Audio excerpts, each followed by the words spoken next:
Otasansan rédíò and TV a wà lórí Facebook àti YouTube. Kábíyèsí Ọọ̀ni tilẹ̀ Ifẹ̀ àwọn náà sì ti sọ̀rọ̀ lórí kíkéde orúkọ ọmọọba Akeem Abimbola Owoade gẹ́gẹ́ bí Aláàfin tuntun. Kábíyèsí ọba Oluwo tilẹ̀ Ìwó àwọn náà ti sọ̀rọ̀. Kí ni kábíyèsí Ọọ̀ni tilẹ̀ Ifẹ̀ sọ? Kí ni kábíyèsí Olúwo tìlú Ìwó sọ? Àwọn nǹkan tá a fẹ́ mú wá fún yín rèé lórí ètò fún tèmi tí mo sì fẹ́ kẹ́ ẹ farabalẹ̀ kẹ́ ẹ gbọ́ láti bẹ̀rẹ̀ títí dé parí. Ṣùgbọ́n ká tó mẹ́nu lé ẹ jẹ́ ká dókè lọ́hùn-ún ká wò ó ká gbọ́n tí wọ́n ní fún wa. Ológun lógun mo ti mọ̀ màmá jẹ́ ń gbógun lọ. Ológun lógun mo ti mọ̀ màmá jẹ́ ń gbógun lọ.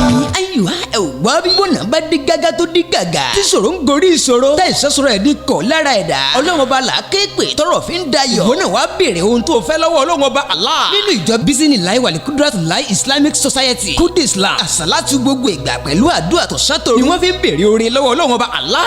Gbogbo ọjọ́ ìkú Sunday lọ́jọ́ àsàlátù wọn. Bẹ̀rẹ̀ láago 9 àárọ̀ 9 a.m. Alẹ́ ọjọ́ Jímọ̀ làkànṣe àdúrà òru tàjúùdì máa ń wáyé mọ́júmọ́ Sátọ̀dé. Ẹni tó fẹ́ bọ́ lọ́wọ́ ogun ṣẹ́gun gborí ọ̀tún lọ́wọ́ Ọlọ́run ọba Allah. Kò ní sàsùn falala. Ilé ìjọ Bismillah wal Qudratullah Islamic Society Kudu Islam wà ní Asorafila Kájọlá community Ìkòyí Ọ̀ṣun níjọba ìbílẹ̀ Ìṣọ̀kan ìpínlẹ̀ Ọ̀ṣun. Níbi yòówù tí ẹ bá wà ẹ lè máa jàǹfààní àdúrà ojoojúmọ́ lójú òpó WhatsApp line Sheikh Muhyiddin Hamzat Asora. Nọ́mbà yìí lówó bẹ́ẹ̀ tààràtà fún àdúrà àti ìtọ́ni 08068669083 tàbí 08051380579. Ìwọ náà máa bọ̀ àdúrà ẹ̀ ó gbà. Ẹ ṣé bẹ́ẹ̀ ṣe ń wò wá, ẹ ṣé bẹ́ẹ̀ ṣe ń gbọ́ wá. Ẹ wá jẹ́ kí n mú ohun tí kábíyèsí ọba Ọọ̀ni tilẹ̀ Ifẹ̀ ohun tí wọ́n sọ lórí bí ìjọba ṣe kéde orúkọ ọmọọba Akeem Abimbola Owoade gẹ́gẹ́ bí Aláàfin tuntun. Ẹ jẹ́ kí n mú wá fún yín. A report shared on Vanguard's official X handle on Saturday revealed that Ọba Adéyẹyè Ògúnwùsì, the Ooni of Ife, has reacted after Governor Seyi Makinde's appointment of Prince Abimbola Owoade as the new Alaafin of Oyo. The Ooni of Ife congratulated Prince Owoade on his appointment, emphasizing the significance of serving the people with unwavering dedication and commitment. He praised the new king's assertion as a testament to the strength and resilience of the Yoruba people. Ọba Ògúnwùsì also advised the new Alaafin to uphold peace and build strong relationships with all parties, including the kingmakers in Oyo State. He cautions Owoade to steer clear of favoritism and bias in his relationship.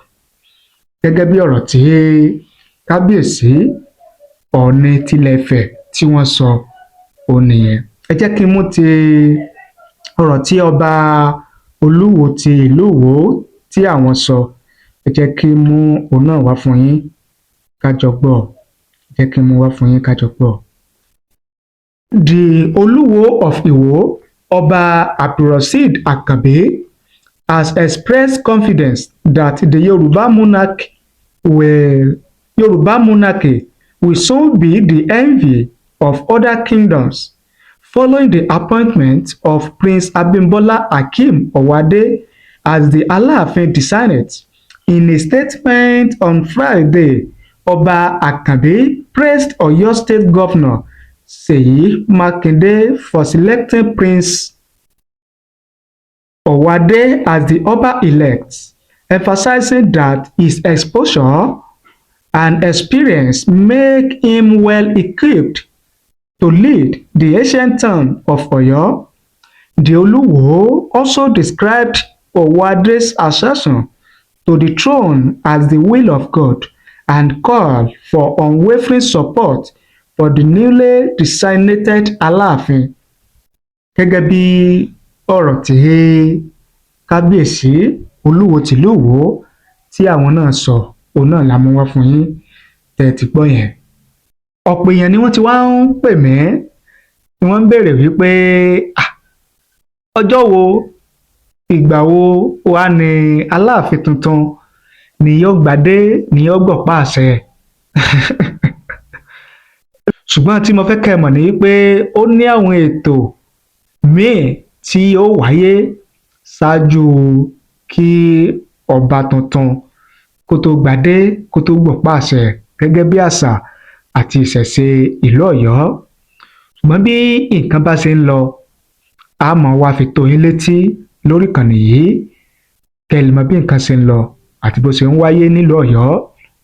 Ẹ ṣé bẹ́ẹ̀ ṣe ń wò wá, ẹ ṣé bẹ́ẹ̀ ṣe ń gbọ́ wá. Ẹ̀yin tẹ́ ẹ bá ti wá subscribe, ẹ má gbàgbé ẹ bá ní subscribe ní sórí ìkànnì yìí